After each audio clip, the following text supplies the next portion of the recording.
అందరికీ నమస్కారం. ఈరోజు బ్రేకింగ్ న్యూస్. రానున్న రోజుల్లో ఆగస్టు 15న తల్లికి వందనం పథకం అమలులోకి రాబోతున్నట్లుగా సమాచారం. ఆగస్టు 15కి తల్లికి వందనం ఎవరికి ఇస్తారనే దాని గురించి మనం మాట్లాడుకుందాం. చదువుకునే ప్రతి బిడ్డకి తల్లికి వందనం వర్తిస్తుంది. అలాగే ఇంట్లో ఎంతమంది బిడ్డలు ఉంటే అంతమందికి తల్లికి వందనం వర్తిస్తుంది. ప్రైవేట్ అండ్ ప్రభుత్వ పాఠశాల విద్యార్థులకు ఈ యొక్క పథకం వర్తిస్తుంది. కాబట్టి ఈ పథకాన్ని అమలు చేయడంలో ఎటువంటి సందేహం లేదని తెలియజేస్తున్నారు.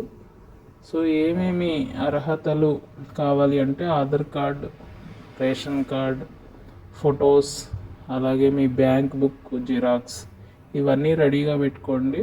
మీరు అప్లై నౌ అనే ఆప్షన్ రాగానే మీరు అప్లై చేసుకుంటే ఇక తల్లికి వందన స్కీమ్ అనేది మీకు వర్తిస్తుంది.